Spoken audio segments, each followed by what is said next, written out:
গতকাল ভারতের হাই কমিশনের সাথে মাননীয় প্রধানমন্ত্রীর বৈঠকে কি হয়েছে আসলে আমি ভেবেছি এই প্রশ্নটা আজকে অন্তত আমি মাফ পেয়ে যাব, কারণ হচ্ছে মাননীয় পররাষ্ট্রমন্ত্রী নিজে ব্রিফ করেছেন। ওখানে আসলে কি হয়েছে এটা তো আমি যেহেতু ছিলাম না আমি জানি না, কিন্তু একটা ব্যাপার আমরা মাননীয় পররাষ্ট্রমন্ত্রীর ব্রিফিং থেকে সম্ভবত বুঝতে পারি যে বাংলাদেশ খুবই স্ট্রংলি এই ব্যাপারটাকে উপস্থাপন করেছে। এটা শুধুমাত্র এখানে না, বাংলাদেশ যে স্টেটমেন্ট দিয়েছে ওই ঘটনার পর তাতে এই ব্যাপারটা খুব স্পষ্টভাবে বাংলাদেশ জানিয়েছে যে এই ব্যাপারে আমরা টাফ আছি। যদিও পরবর্তীতে ভারতের যিনি ব্রিফ করেন তিনি এটাকে তাদের সাথে সম্পর্ক নেই বা এই ধরনের একটা কথা বলার চেষ্টা করেছেন, কিন্তু এই ঘটনা ঘটতে পারার পেছনে তাদের কোনো না কোনো ফর্ম এন্ডোর্সমেন্ট আছে এবং আমি মাননীয় স্বরাষ্ট্রমন্ত্রীও কথা বলেছেন এবং আমিও ব্যক্তিগতভাবে এটাকে রিইটারেট করতে চাই। আমাদের ভবিষ্যৎ সম্পর্কে যে রিয়াল অ্যালাইনমেন্টের আলাপ আমরা করছি সেটার অনুকূল পরিবেশ ভারতের দিক থেকে আসলে তৈরি করতে হবে। ৪৫ বছর ধরে কোটি মানুষের আস্থায় পাইপের বস আরএফএল পাইপ। কারণ বাংলাদেশে দীর্ঘকাল যে সমস্যাটা হয়েছে সেটা জনগণের পারসেপশন আছে এবং আমাদের কাছেও কম বেশি তথ্য আছে। আমরা দেখতে পেয়েছি নানা সময়ে ওই সরকারটা এইভাবে অপ্রেসিভ হয়ে উঠতে পেরেছিল, তার ক্ষমতা টিকিয়ে রাখতে পেরেছিল, তার সাথে ভারতের এক ধরনের যোগাযোগের ব্যাপারে জনগণের মধ্যে শক্ত বক্তব্য আছে, সন্দেহ আছে।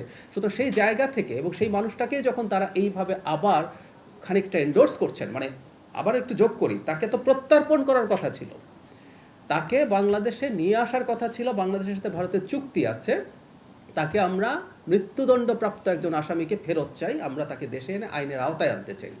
সেটা তো হচ্ছেই না, তিনি সেখানে বসে মাঝে মাঝে নিজেদের সাথে করছেন। এবার যেটা সবচেয়ে বড় ব্যাপার হলো সেটা হচ্ছে তিনি রীতিমতো সংবাদ সম্মেলন করলেন। সেই ব্যাপারটা খুব স্বাভাবিকভাবেই যাকে আমরা এনে বিচার করতে চাই সেটা না করে তিনি ওখানে বসে এটা করছেন।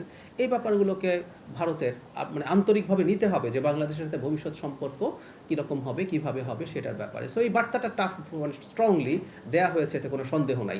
এটা তো আমরা যেটা দেখতে পাইনি, আমরা যে ভিজিবল স্টেটমেন্টটা দেখেছি সেটাও অত্যন্ত মানে শক্ত ছিল। আমরা আমাদের এই ব্যাপারটা আমরা কতটা সিরিয়াসলি নেই, আমরা কতটা এই ব্যাপারটাকে এন্ডোর্স করি না সেটা ওখানে ছিল।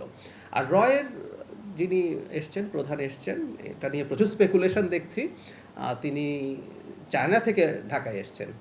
সো এটা তার এক ধরনের সফর এবং আমাদের যে কাউন্টার পার্ট আছে তার সাথে বসবেন। এটা নিয়ে মনে হয় না সরকার যদি মনে করে সেই সফরের পর সেখানে কোনো একটা স্টেটমেন্ট সরকারের দিক থেকে হয়তো দেওয়া হবে, কিন্তু এটা নিয়ে স্পেকুলেশনের কিছু নেই। মানে অনেকে এমনভাবে করছেন যে গোপন, মানে সবাই সব জানেন, পত্রিকায় সব চলে আসলো, কিন্তু এরকম কথা লিখছেন, কোনো ব্যাপারই নেই। যেমন আমাদের যিনি গোয়েন্দা প্রধান আছেন তিনি তো ভারতে গিয়েছিলেন, তিনিও ভারতে গেছেন, তিনিও সফর করেছেন। একটা কথা আমি একটু ক্লিয়ার করতে চাই, জনাব ত্রিবেদী হাই কমিশনার কিন্তু তার বক্তব্যে এই কথাটা বলেছেন যে কথাটা আমরা সব সময় বলি যে আমাদের তো প্রতিবেশী পাল্টানো আসলে যাবে না, বন্ধু পাল্টানো যায়, এটা পররাষ্ট্রনীতিতে বলা হয় বন্ধু পাল্টানো যায় কিন্তু প্রতিবেশী পাল্টানো যায় না। সো আমাদের তো আসলে এনগেজ করতে হবে, আমাদের নতুন করে আমাদের সম্পর্ক রিয়ালাইন, আমি বারবার রিয়ালাইনমেন্টের কথা বলছি, কারণ আগে যেভাবে ভারত বাংলাদেশের সাথে সম্পর্ক তৈরি করতে চেয়েছে to some party or to some person, specifically একজন মানুষের প্রতি তিনি সম্পর্ক করতে চেয়েছেন, সেটা না হয় জনগণের সাথে হতে হবে। এবং ভারতের অন্তত বক্তব্যে আমরা এই আলাপটা এখন দেখছি, তারা জনগণের সাথে সম্পর্কের কথা বলছেন।